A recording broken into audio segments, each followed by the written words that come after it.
Hey everyone, I've enjoyed a number of the 30 questions for Halloween videos. I first of all watched Veronica Jude and enjoyed that so much, which led me to Kelly Bear, which led me on and on to many others, and it's been so interesting to watch. I don't do Halloween per se, but I felt compelled to share just after watching so many vids and enjoying them. So what the heck, all in the name of sharing, right? Number one, favorite horror or Halloween themed song. I wouldn't say I have a favorite. It's not a genre that I, think about very often. However, to answer this question, I'd probably say more it's a hats off to me rather than saying I have a favorite themed song. I would give a salute to Mike Oldfield's Tubular Bells from The Exorcist. It's just chilling and just brilliantly done. Oh, also, if you look on YouTube, there is like a list of tracks from The Exorcist soundtrack, and track number 7, it's called Night of the Electric Insects, and it's the National Philharmonic Orchestra. I just tripped over that. Sorry, the National Philharmonic Orchestra. And it is so chilling. And, if you sit there listening to it thinking, oh, yeah, it's all right, keep in mind when you add the visuals, it really is. But I think as an orchestral piece, it's just so good. So I really admire them. I think they worked brilliantly in that movie. That movie was scary to me. And again, I salute them, and I have to ride on the coattails of Veronica Jude's response. The Monster Mash, well, if I had to say a favourite, I love it. It's a novelty song, and it's fantastic. And I remember as a wee little girl holding that single because my brother, who is 10 years older than me, bought it as a kid. So that's fond memories for me. So I guess in order to answer what is the favourite, that would definitely come up. But number 2, name something you wouldn't want to run into in a dark forest or an abandoned building. Well, anything evil. I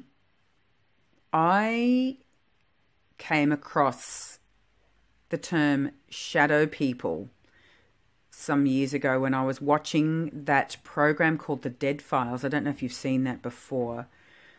And it's basically a very talented psychic medium who teams up with a retired New York police detective. And they go around investigating normal people living in their homes, having a really bad time with, let's just say, unseen forces. And whether you believe it or not, I tell you what, it's a very interesting program to watch. She sees everything, including just dark energy. Her name is Amy Allen. That's it. Anyway, she spoke of shadow people, and I do describe myself as a healthy skeptic. I'm very interested in these subjects, but I won't say I believe everything. And when she spoke of shadow people, I thought, okay, here we go. Until I investigated further and have found out so much information, including a woman, I think she's of a scientific background, doing a lecture, like a very kind of formal lecture. It's on YouTube somewhere, and she speaks of shadow people. And when I watched that, it's sort of changed my views. So to answer number 2, having seen through the eyes of others what a shadow person is, I do not want to come in contact with a shadow person, whether I'm in a dark forest, abandoned building, or in the supermarket. No, thank you very much. Number 3, have you ever played with a Ouija board? Many years ago, yes. Myself and 3 other girlfriends, so there were 4 of us. I certainly believed at the time that glass was moving and it was none of us. I really did. We all grilled each other like, army officers. If you're caught cheating, you're out, When you're a teenager, that's high on the list of priorities. But it moved, and it moved very, very quickly back and forth. And I think if one person was moving that glass, they were highly skilled. So it was an interesting phenomena. And then someone said to us, they're very, very dangerous, etc., etc. And I really took that on board and didn't go near it again. And no one had any bad experiences out of it, but there certainly were some very feisty responses, if you want to call it that, from this glass moving. Anyway, that was my experience. Okay, to move on. What is your favourite horror monster or villain?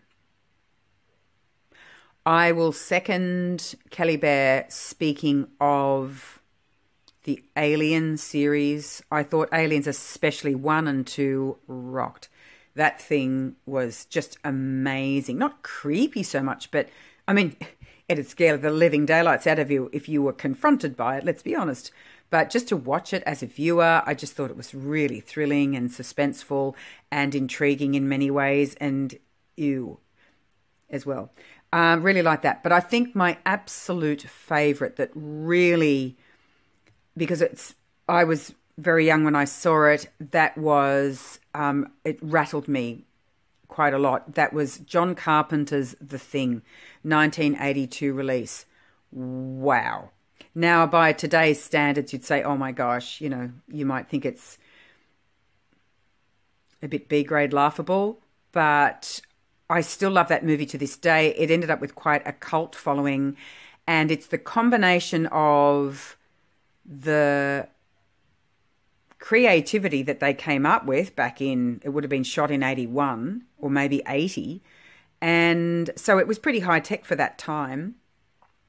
And when you combine that with the soundtrack, which is it's just amazing. It's so simple, yet really creepy. I love The Thing. It's just, it comes in many forms and shapes. I'll say that much. You should check it out. Number 5, the creepiest thing that's ever happened to you while you're alone. Oh God, probably a few things, but one I will share that's quick is I do remember when I was living in a lovely old terrace house in Sydney that was nicely renovated, but still the building was old, and my cat used to sleep on my bed every night with me, and I always used to chuckle because he'd often go to the foot of the bed and he'd try and kind of nestle in between my feet.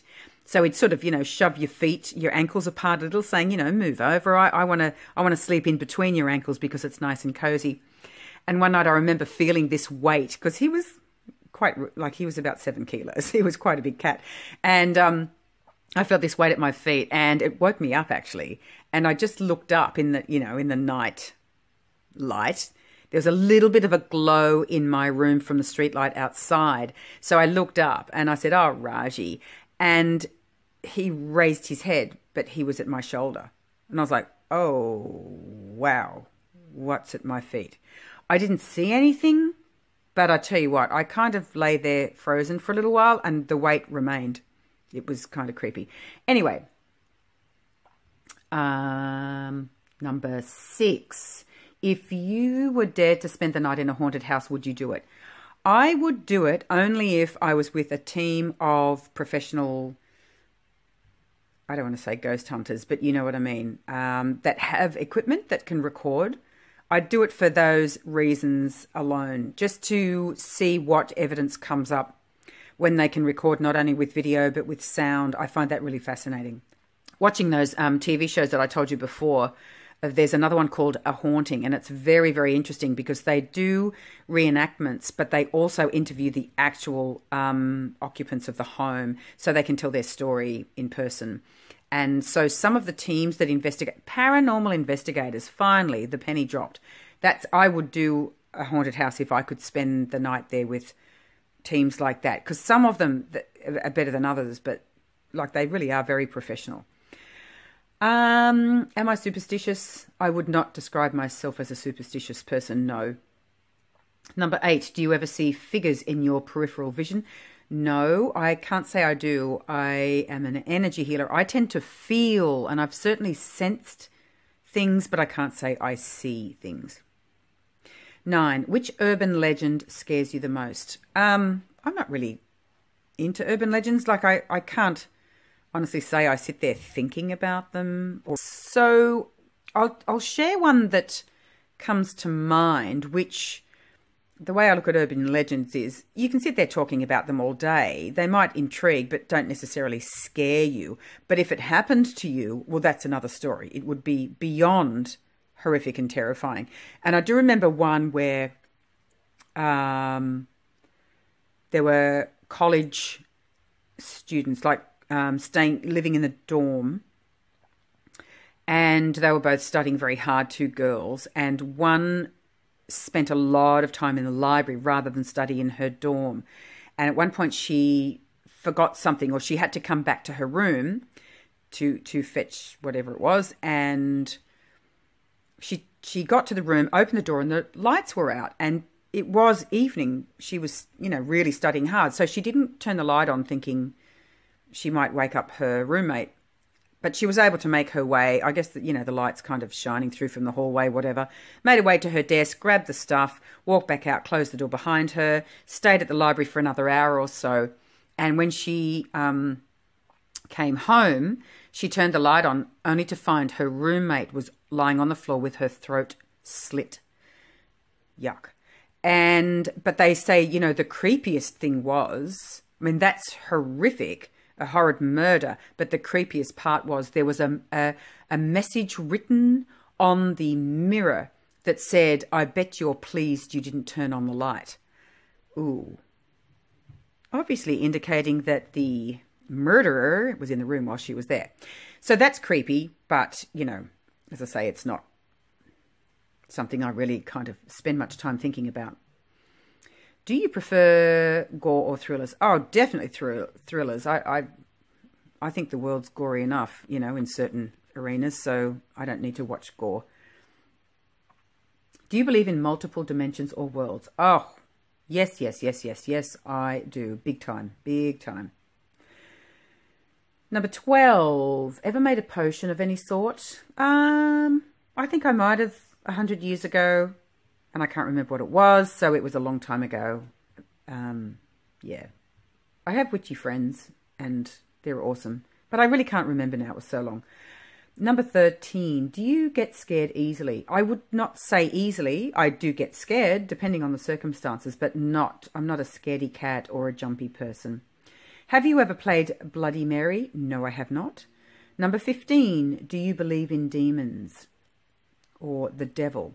Well, to continue my story, watching those programs, I know it sounds totally lame-ass, but sit down and watch a few. There's something like 6 series of a haunting. I hope I'm not rambling on for too long, but if I may share one story, this young guy is interviewed. He's well and truly in his 30s now. But when he was 12, he used to go and stay with his sister at his grandmother's place, and she lived in, there was a lot of forest behind her home. A really beautiful, setting. But they went into the forest one day to explore, and there was an old wooden hut, and he went into this hut. And basically, it appeared that there were, quote-unquote, devil worshippers in there. And there was a very big, thick book with a reversed pentagram. Anyway, he opened the book, and his sister didn't go in the hut, and she felt really uneasy and said, "I'm not, hurry up, get out, I'm going to go. If you don't come out now, I'm going to leave you behind. I don't like it here." So he swiftly closed the book and went back with her. Now, he was 12, if I remember correctly. And long story short, he was all of a sudden terrorized by a demon, as he called it. They had to reenact it, and it's very, very difficult to do it without it looking cheesy, let's be honest. But when he told his story right through his school years, it must have been absolutely horrific if this is true. He seems to be a very well-balanced person. He's quietly spoken. He wasn't melodramatic about it. But anyway, he struggled through school. He ended up becoming quite a recluse. You get the feeling he's a very intelligent man, but his family didn't see a thing. So you can imagine he just became the hermit, basically. No one understood him because they didn't see the same thing. And he ended up leaving town, going to college, moving in with his girlfriend. He found one person, as he said, that actually understood him for who he was. They shared an apartment together. And then after some time, she saw it too. And that, I think, even solidified their relationship more so because, you know, she knew for certain he wasn't lying. He tried to get help from churches, priests. No one would help him until he came across one priest who said, I will help you. I know these things exist. And he did, I guess you'd call it a sort of an exorcism to banish this thing, get rid of it. And it did. Anyway, I Googled that priest and there is a website. He does exist. He does people that have been traumatized by dark entities and shadowy figures, etc. And now that young man also assists people that are in the same position. And then I saw on that TV series another young man who was terrorized, And lo and behold, the original young guy comes on to help him because the second person was terrorized since he was a young boy from school, at school also. So when I heard both of their stories, I really began to open up to the possibility, yeah, there are demons. I mean, what is the devil? Even just that question, let alone what do you believe? I think it's quite a difficult question to answer. But, you know, do I believe? I would say I definitely do believe in the possibility. I've always believed in light and dark, you know, light and shadow. So I always used to equate things like, you know, demons and the devil to what I call man-made religion. Please don't judge me. That's just my opinion. But I feel there was a lot of kind of propaganda. You know, you'll go to hell, the devil will eat your soul and all this kind of stuff just to keep people afraid, keep them in line, you know, keep them within the realms of the religion. But now seeing things like that, it's really creepy to me. Yeah, I believe in the possibility. Bye. Number 16, you're home alone, but you hear footsteps in your house. What do you do? Okay, under normal circumstances, I would answer that as I would go and investigate it. I'd ring the police straight away. I'd probably run out the back door and see if I could see someone through the front or whatever. In other words, I'd be a bit of a superhero, really. But I found that's actually not true. I'm not suggesting I'm fearless, but I always felt like if someone was in my house, I'd really give it the best I've got. But one time when I arrived back from Sydney, I was tired. I arrived home at about 8:30 at night. I'd been working down there. I was busy, you know, 2.5 hours drive in the traffic. I just wanted to go to bed. So I almost, or put it this way, I was tempted to not unpack my car because I have a secure garage. And then I thought, no, don't be lazy. At least unload the car.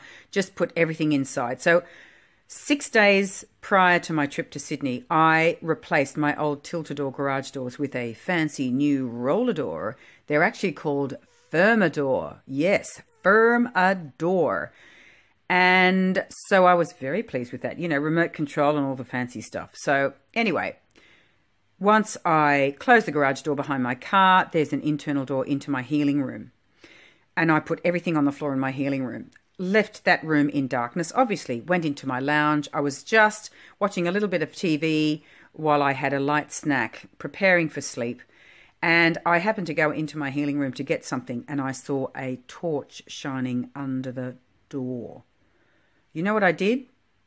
I froze. That's what I did. And I couldn't remember, because when I go to sleep, obviously I lock everything. And I was standing there going, oh my God, oh my God, oh my God. Is that doorknob going to turn? What do I do? What do I do? What do I do? I remember hearing those things in my head because I couldn't remember whether I locked the internal door or not. Because I sort of, you know, unpacked. But as I say, you know, you go and check everything just before you go to bed. My garage is a double garage. One is for the car. The other is actually a rec room, my gym, my files, everything. So I have a lot of things in there, you know, all in boxes, my stationery, my hobby stuff, tools, gardening things, blah. It's all really neatly stacked on shelves. Anyway, it turns out that a heroin addict came along and simply lifted, maybe with a touch of ice, who knows, wrenched up my brand new quote-unquote Firmador and let himself in. He buckled the whole thing and trashed my garage and my car, clearly looking for drugs. Why me? Why my address? I don't know. Do I have a reputation that I'm unaware of? So, yeah, well, my boot was open. The seats were pushed forward. He threw everything everywhere. He threw all of my photos. You know, when you have 100 years of photos in boxes that, by the way, from all my travels, I put in order. The whole lot was trashed, mixed in with my client files, with my medical files, with my general paperwork. Holy snap and catfish. It took me 4 days solidly to clean it up, like to put everything back in order. It was a bloody nightmare. Anyway, the point is, sorry, I'm really rambling today. What I thought I would do when I was home alone if I heard footsteps or a shining torch, and what I actually did were two different things. I did ring the police, of course, but would you believe, speaking of Halloween and horror movies, I rang 3 times 000 and it wouldn't connect. I'm not joking. Like, I was like, what is this? So there's a guy in my house. I don't know if he's going to come bursting through with a machete through the door any minute. And I couldn't connect to 000. Anyway, finally got through, and weird, you know, I think it's shock. Shock comes first, and you're standing there going blah, blah, blah like a jellyfish. And then all of a sudden I did feel that strength. And I thought, sod you, I'm going into the garage. And I did. I opened the door. I know it's probably stupid, but anyway, I did, and he was gone. Would you believe they got a fingerprint? And on that very same night, this guy tried to break into 3 other homes. He stole a car, and he tried to break into a bottle shop, fool, and as in alcohol, and he was caught. And because they actually got a fingerprint from my home, yeah, he was ready for jail, put it that way, because he had a string of offences. So that was one good thing that came out of it. So, to move on. If you got trapped in one scary movie, which would you choose?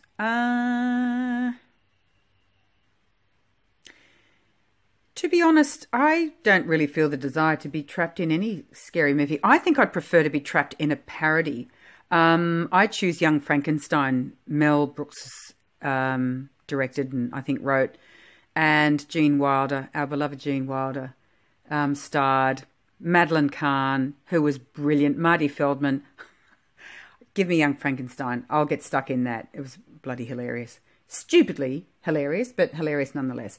Number 18. If you could only wear one Halloween costume for the rest of your life, what would it be? Well, I did say at the beginning I don't do Halloween per se, but if I had to wear one Halloween costume, it would be Lily. Lily from the Munsters. I loved her. She was just awesome. So, yes, Herman Munster's wife, Lily. Would you ever go to a graveyard at night? Now that I know about shadow people, no. And just hearing lots of other stories where people went to graveyard, including children, innocently walking past a graveyard, not going in it, and this little boy saw a soldier who happened to follow him home. No joke. Anyway, maybe I should do a video on all the things I've watched because there's so many fascinating stories. Oh, my God. Now, number 20. In a zombie apocalypse, what is your weapon of choice? A zombie killing machine gun? I don't know. How do you kill zombies? I know lots of things don't work, isn't it? Like they can shoot them and they just keep on walking. Bloody hell. I don't know. I don't know. I'm not sure how I would deal with that situation. I couldn't even deal with a guy breaking into my garage. Number 21. Would you rather go to a Halloween party or go trick-or-treating? Oh, I'd go to the Halloween party. Why not? I don't normally do it, so it'd be fun. Number 22. You're in a horror movie. Are you the final girl, the first to die, the comic relief, the skeptic, the smart one, or the killer? I think I could be the final girl. I think that's, I don't know why I'm even saying that, but I just have a feeling I could be the final girl or the skeptic. I mean, I could be the skeptic that's the final girl. I'll leave it at that. 23. Do you have to watch something happy after watching a horror movie so you can go to sleep? In years gone by, and I used to watch a lot of horror movies, no, it never worried me. But at the risk of sounding like a broken record, when I watched a lot of those hauntings, especially more than The Dead Files is more kind of investigative, but The Haunting, the series A Haunting, really creeped me out a number of times. And a friend of mine came up from Sydney and we sat there and watched like 5 episodes. And we were both kind of rattled, and she ended up saying, can I sleep in your bed? It was creepy. So maybe I'm losing my strength as I get older. Number 24, whilst watching scary movies, are you the person who yells at the characters, the person with their eyes covered the whole time, or the person who falls asleep? Oh, definitely the one that yells at characters. Yep. Sorry, I'm really doing a bad camera job here. Pardon me.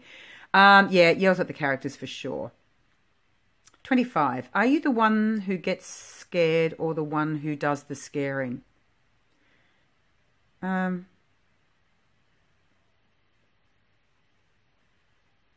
not really the one that does the scaring. I'm occasionally the one that gets scared, I guess you'd say. I've got to say it depends on the circumstances, but yeah, probably the one. See, I tell scary stories, and then sometimes I scare other people, and I'm not trying to because I'm just fascinated by the creepy situation. So both. 26. Favourite scary book? Don't have one. Number 27. How old were you when you first saw your first horror movie? Oh, actually, I've just got to say something here.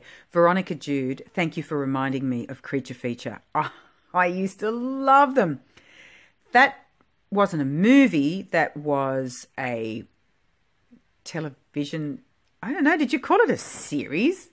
I guess so. Anyway, it was just a horror movies on Saturday night, and they used to do like a double or a triple showing here when I was a kid. So my parents would go out with my godparents, and their son and I, in our early teens, would sit there watching Creature Feature. And some of them were a little bit scary. Some of them were rubbish. But the more B-grade-y they were, the more we enjoyed them. But we'd still end up scaring ourselves anyway, you know. Then you'd start telling ghost stories and all that kind of stuff on top of it. So that's one of my earliest memories for certain. I can't honestly say I remember the first horror movie I saw, but one of the first was The Exorcist, and that was really creepy. Really creepy for me. Blah. Again, it's the combination of the brilliant, well, it was like well acted, but makeup and soundtrack combined. Crikey. Suspenseful plus, yeah. I thought it was brilliantly done, and it did kind of remain in my thoughts for quite some time afterwards. 28. What was your first Halloween costume? I don't do Halloween, so I couldn't answer that question. 29. What are you going to be for Halloween this year? Little old me. It'll be me in truth, my beautiful crystal skull. And it's a friend of mine's birthday, so who knows? Number 30, if you could have a spooky Halloween pet, what would it be? Out of black cat, owl, bat, rat, wolf. Well, I love animals. I love cats. I love owls. But to answer this question, I think I would pick wolf. Absolutely beautiful. It's a spooky Halloween pet. So, yeah, I'd like the black cat and the wolf. Can I have 2? I'll take them. Well, that's it for me. There are my 30 answers to 30 questions. Thank you very much for seeing this through with me. Take care, and I'll see you soon. Bye.